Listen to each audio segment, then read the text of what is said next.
My name is Lee Moore, and this is the Chinese Literature Podcast. Last episode, I looked at the very beginnings of Chinese literature. This episode, we're going to fast forward to one of the most recent works of Chinese literature. Well, maybe not all that recent. Today, we'll look at a novel that was written in 1986, 1987. Wow, that's almost as old as me. It's quite famous because it's by Mo Yan, and it was one of the things I believe highlighted in the Nobel Prize that he won in 2012. So in a certain way, it's fairly recent, if you count that. The novel I'm talking about, of course, is Hong Gao Liang. In English, it's just called Red Sorghum. This is, I would say, the most famous novel by Mo Yan. So first, a bit about Mo Yan himself. So his real name, Mo Yan is just his pen name. His real name is Guan Mo Ye. Mo Yan literally means don't speak. I'm sure all of y'all know this, but that pen name was inspired, of course, by the Gwen Stefani song, Don't Speak. Don't speak, I know just what you're saying, so please stop explaining. Don't tell me 'cause it... Okay, I'll stop. That was a joke in two ways. First off, my singing is, I guess you could call it a joke. It's more like a catastrophe. Second, Mo Yan was not inspired at all by Gwen Stefani. But there is another joke if you look at Mo Yan's name. His real name is Guan Mo Ye, and his pen name is Mo Yan. If you look at the Mo in his real name, it actually is just the Mo of Mo Yan, with the addition of the radical for speech or writing. That one character actually, in a kind of joking way, references his real name. So if you broke the two pieces, the two main parts of the Mo in his real name in half, it would make Yanmo or something like that. So that, I think, is part of the reason his pen name is Mo Yan. It's just actually a reference to his real name. So that's another joke in addition to the meaning of the name, which is don't speak. A brief introduction about Mo Yan. So Mo Yan was born in 1955 in Gaomi County. That's a little tiny rural area northeast of Qingdao, the famous old German colony. The region is known for growing, you guessed it, red sorghum. It's also known for being the kind of Chinese heartland. It's very rural.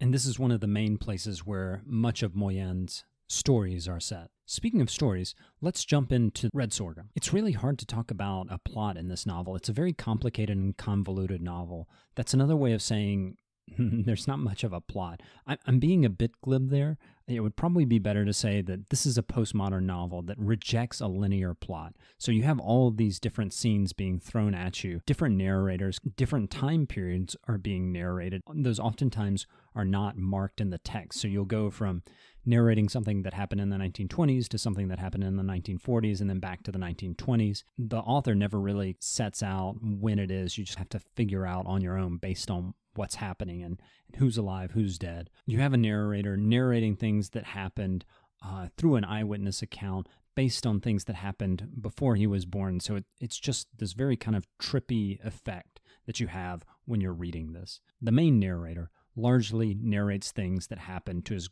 great-grandfather, his grandfather, and his father.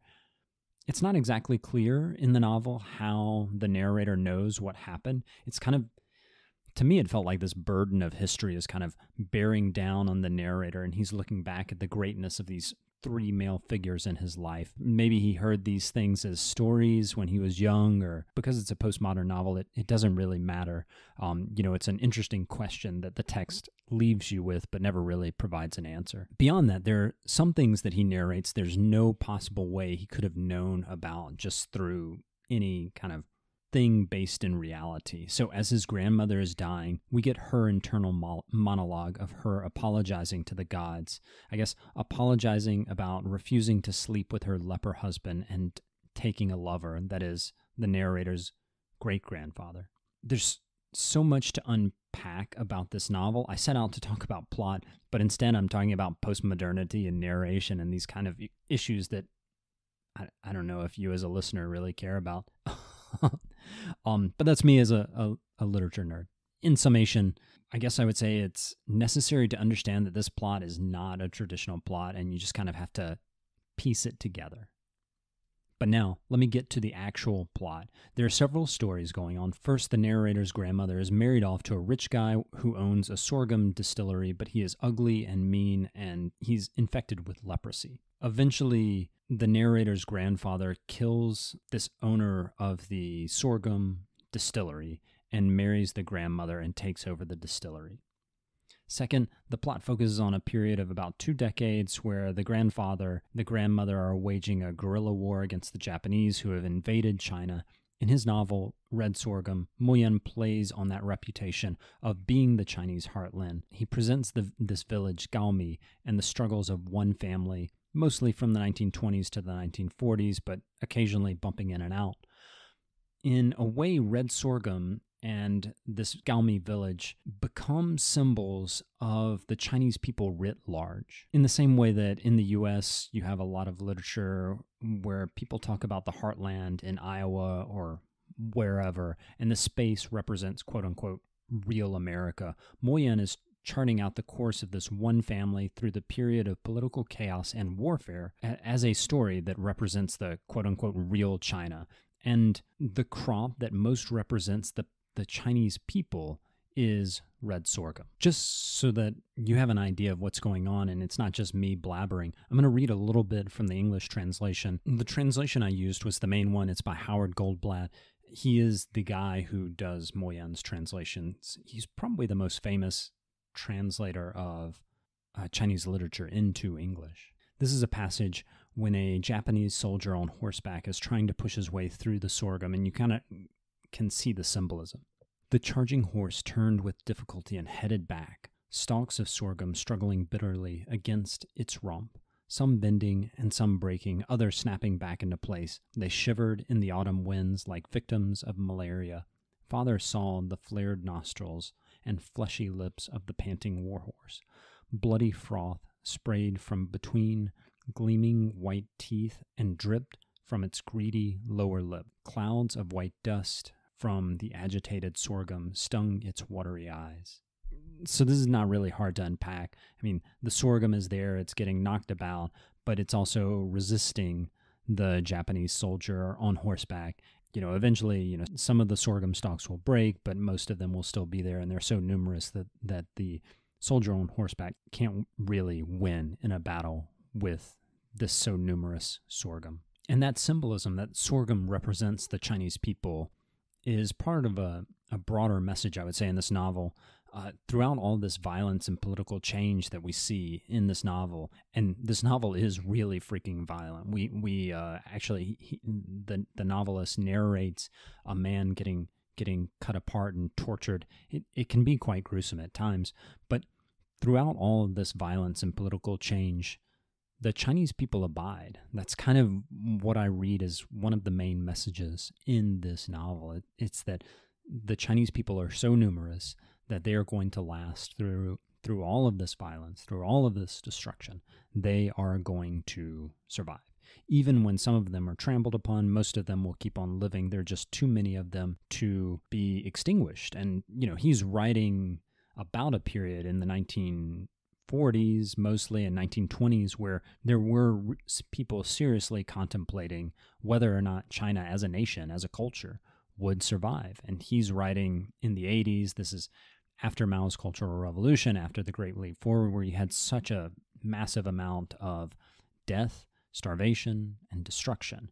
And so these questions are at the forefront of Mo Yan's mind, and they're at the forefront, I think, of this novel. It's a weird celebration of the Chinese people because there's so much violence, there's so much killing, just so many Chinese people die, including the narrator's family oftentimes.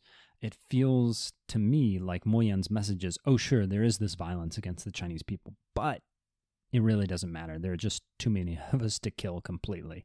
And that's, as horrible as that sounds, that's meant to be a kind of celebratory message. So this is a fascinating novel in terms of the politics. Mo Yan is about as mainstream as you can get in Chinese writing. He's a member of the government-sponsored Chinese Writers Association. Again, we're in a communist society, and a lot of my friends, when I say I went to China, they think of it as kind of a capitalist society that still pretends to be communist or something like that. But there are still a lot of vestiges of traditional socialist Leninist thinking. And one of those is that the government actually gives a salary to writers. It gets to choose who is the writers, but it does give them a salary. Mo Yan he became the chairman of the Chinese Writers Association in November of 2011, just before he got the Nobel Prize. This novel is published as a serial novel in one of the magazines run by the People's Liberation Army, the PLA. I believe at the time this novel is published, I haven't been able to confirm this, but based off the evidence that I've read, I believe this is true. Mo Yan is actually still getting his salary not directly from the government, but actually from the army. He's a PLA writer. He's a writer who's employed at this time by the People's Liberation Army. Lots of commentators in the West talking about Mo Yan have said Mo Yan did not deserve the Nobel Prize because he hasn't done enough to speak out against the CCP, because he's not a dissident writer. Because of this fact, he does not deserve to be recognized by the Nobel Committee. I struggle with this argument. It seems weird to me. So the criticism is that you're only a good Chinese writer if you are a dissident writer writing against the government. I just don't buy it. It seems overly political as an argument. I don't want to get into the politics of it. Just this argument that a lot of people had in 2012 about whether or not Mo Yan deserved the Nobel Prize because of his position in these official circles in the Chinese government. It struck me as really weird and kind of uninformed. So first off, Mo Yan is highly critical of the CCP, the Chinese Communist Party. He just does it from within the party. This novel is interesting because he's writing it in the 1980s, 10, 20 years before. If you were writing a novel, you had to focus on the Chinese Communist Party, especially a World War II novel. You had to write about the glories of the revolution, the glories of the war against Japan. That was the required narrative that you had to present. And so for Mo Yan, just 10 years after the 改革开放, the opening up of China economically and to a certain degree politically, to be writing a novel that is talking about guerrilla warfare against the Japanese and doesn't even really have a role for the Chinese Communist Party to play, it's actually something that is quite political. I know that if you're not attuned to the way that World War II is represented in mainland China, that may seem like, so what? He didn't talk about the CCP. But for the CCP, for much of its history, it required that literature talking about World War II be framed in a way that centers the Chinese Communist Party and its role in the fight against the Japanese. This novel, it ducks that. It can do that because it's coming out in the 1980s. Still, to do that in a literary magazine owned by the PLA, first off, it's actually a highly critical move. It's easy to miss this, but this novel being published in the 1980s would, I think most readers would have recognized what he is doing as quote-unquote politically incorrect. And I'm using that term politically incorrect, not in the sense that oftentimes folks in America use it, but in the Chinese sense of that term. That is, it would have been a move that the CCP judged as not correct politically. Another thing about this novel that I find fairly critical of official communist narratives is that there are sometimes where Mo Yan is clearly making fun of the glorious histories that are constructed in official communist narratives. Sometimes he goes, that's all nonsense. So there is a chapter that is absolutely hilarious. This chapter is called Dog Ways. It actually gives several tens of pages of narratives that focus just on the military maneuvers of the dog armies as they're scavenging over the bodies of the Chinese humans killed by Japanese military officials. I kid you not, later on in the novel, we get the perspective of the dog. And these dogs are described as having two armies. They're fighting both each other, that is the dogs, and the narrator's family, that is the humans, over the flesh of the human dead.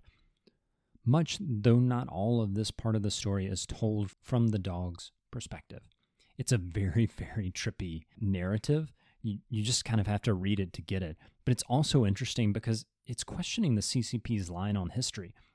In narrating the history of these fights against the Japanese, In terms of dogs looking for human flesh, it calls into question the glorious narratives that the CCP offers on history. If for the CCP, history is inevitably going to result in the glorious victory of the Communist Party, for Moyen, he's undercutting that by claiming that history has nothing to do with human glory. He juxtaposes dog history with human history, dog bodies with human bodies. Implicitly, he asks, what's the difference between these two, human history and dog history?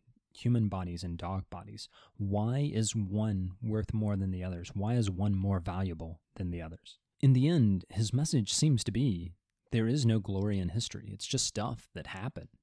That's all history is. There is no glory in history. So those are 3 reasons why I find this criticism of Moyen to be off base. First off, a Chinese writer doesn't have to be a dissident writer to be a good writer. Second, Moyen he's not a dissident writer, but he actually is highly critical of the political and social context in a way that we would expect from any great writer. These are just 2 examples of how this novel is highly critical of depictions of history. Okay, I think I've banged on enough about this novel. Just before we go, I'm going to give you a Chengyu that is related, sort of, inspired by the Dog Ways chapter of Moyen's Red Sorghum. 斗鸡走狗. So it literally means to enjoy cockfights and dog racing, and it is from the Shiji, the earliest real history text that we have in Chinese literature by Sima Qian, and it kind of refers to things that rich guys do, generally being idle and enjoying those kinds of things. So that's it for this episode. I'm going to go off and 斗鸡走狗. Until next time, my name is Lee Moore, and this is the Chinese Literature Podcast.